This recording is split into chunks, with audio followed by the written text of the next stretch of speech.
Oi, gente, bem-vindos de volta. Eu sou o professor Hilário Xavier, professor de História. Você já tem acompanhado comigo aqui uma série de assuntos importantes voltados para o Enem e para os principais vestibulares. E hoje eu vou explicar mais um desses assuntos importantíssimos, o chamado Brasil holandês, período onde o Brasil colonial esteve sob o comando dos holandeses. Bom, gente, para isso você vai precisar lembrar de um pedacinho da aula passada, para a gente fazer um ganchinho aqui, para a aula ficar mais completa. Olha só, a Holanda invadiu o Brasil em duas oportunidades, mas você precisa lembrar o porquê dessa invasão.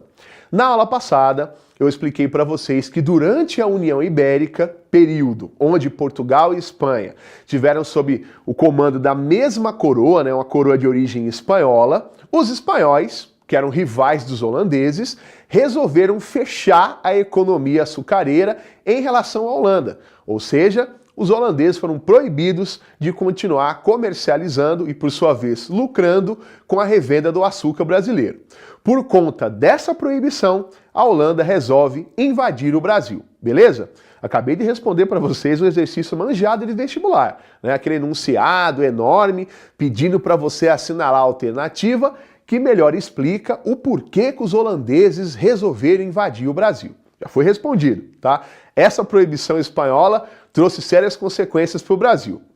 Bom, em 1624 foi a primeira tentativa de invasão holandesa.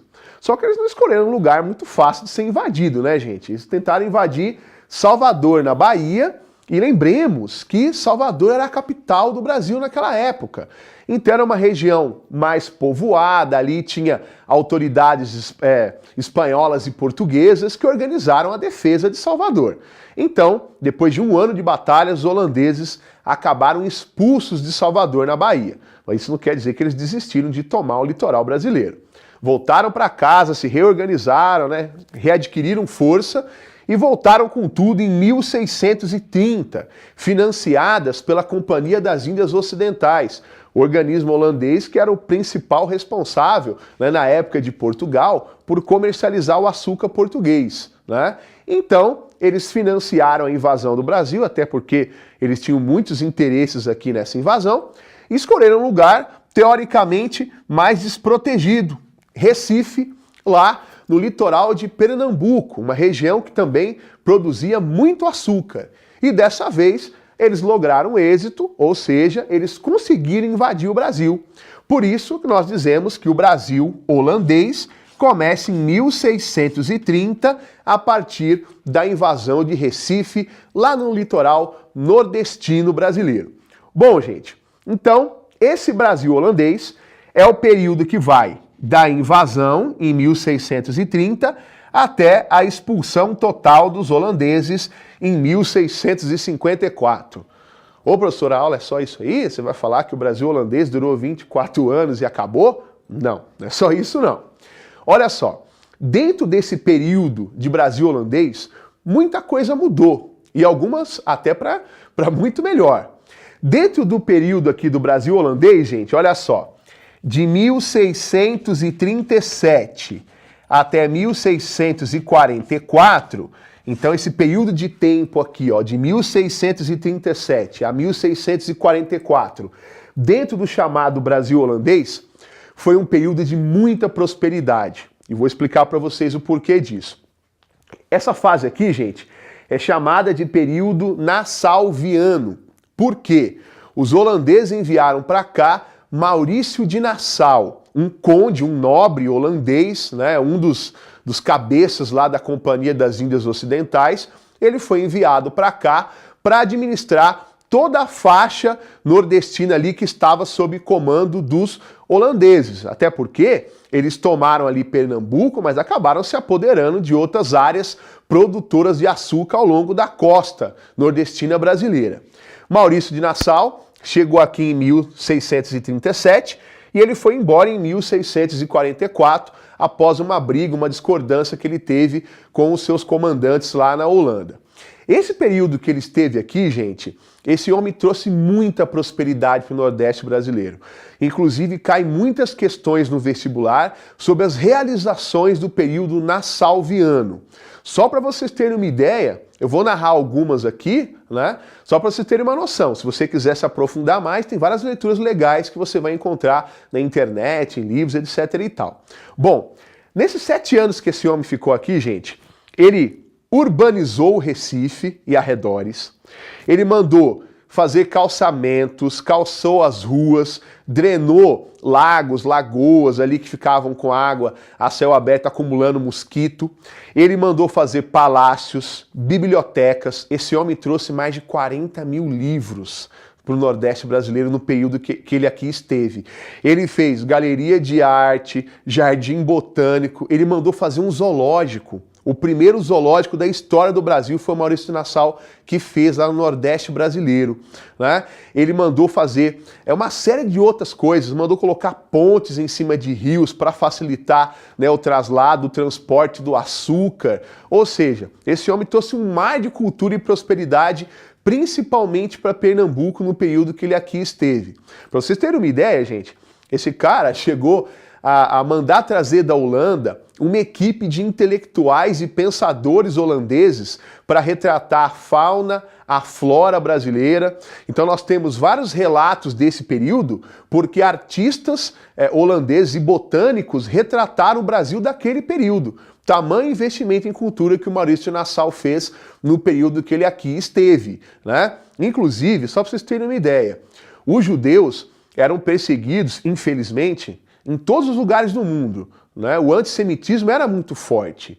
E aqui no Brasil, veio uma série de judeus residirem aqui no Brasil nessa época, porque o Maurício de Nassau ele decretou tolerância religiosa, né? Então, católicos, os holandeses que eram de religião calvinista, e os judeus poderiam viver tranquilamente praticando culto privado. O culto público ainda era proibido, mas em comparação ao resto do mundo, gente, era uma tolerância que não existia em nenhum canto do mundo naquela época, né?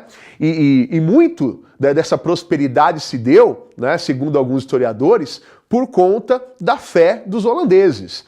Eles eram calvinistas, né? O calvinismo acredita na teoria da predestinação absoluta, que Deus já escolheu aqueles que serão salvos, e o enriquecimento pessoal por meio de trabalho árduo e honesto, com uma vida íntegra e honesta, é um indício de salvação, né? Então, pessoas que têm esse tipo de conceito religioso, onde eles colonizaram, são regiões que prosperaram. Basta vocês verem o norte dos Estados Unidos, que foram colonizados lá por puritanos, que é uma religião ali com características semelhantes. Beleza, pessoal? Bom, e esse mar de rosas acabou quando? Né? Em 1640, eu falei para vocês lá na aula passada, olha aqui, ó, restauração portuguesa. Em 1640, Portugal vai se libertar da Espanha, através da restauração portuguesa, esse levante, comandado pelo Duque de Bragança, e ele, ao assumir o trono, né, com o novo título de Dom João IV, obviamente que ele ia querer recuperar o Brasil como um todo, inclusive as áreas comandadas pelos holandeses. E isso vai desencadear uma guerra entre Portugal e Holanda, chamada de Insurreição Pernambucana. Por que recebe esse nome? O Maurício de Nassau, em 1644, ele resolve ir embora. Ele foi embora porque a Companhia das Índias Ocidentais queria que ele cobrasse o dinheiro que foi emprestado para os produtores de açúcar. E ele, por ser contrário a esses impostos e essas cobranças, ele resolveu ir embora. Ele abandonou o barco. E nesse momento, os brasileiros resolvem abraçar a causa dos portugueses. Por quê? Porque se a Holanda fosse expulsa do litoral do Brasil, junto com a Holanda, iriam embora esses impostos e as dívidas, né, que a elite local ali contraiu com os holandeses, né? E essa junção dos brasileiros com os portugueses, esse conjunto de batalhas para expulsar os holandeses, entrou para a história do Brasil com o nome de Insurreição Pernambucana. E dentro dessas batalhas, a mais famosa foi a Batalha dos Guararapes, no litoral lá de Pernambuco, onde os holandeses foram vencidos e expulsos do território brasileiro. Beleza, pessoal? Essa expulsão se dá em 1654 e o Brasil volta para a alçada política de Portugal, ou seja, o Brasil volta a ser uma colônia somente dos portugueses. Ficou claro, pessoal? Olha só, quais consequências isso trouxe para a gente? Para fazer com que os holandeses não retornassem, Portugal teve que ceder pra caramba. Pagou uma indenização pesada para os holandeses, né, em lingotes de ouro, demorou décadas para pagar essa dívida e ainda teve que ceder alguns outros territórios ao longo da costa africana para os holandeses, né?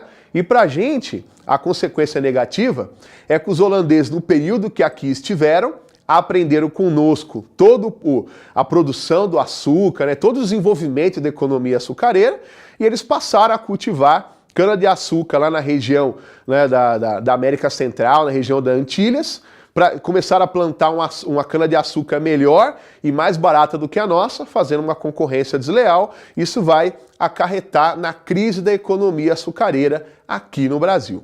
Beleza, pessoal? Tentem fazer os exercícios para fixar o conteúdo da aula de hoje. Obrigado pela companhia de vocês, aqui vocês são sempre bem-vindos. Um abraço e até a próxima aula.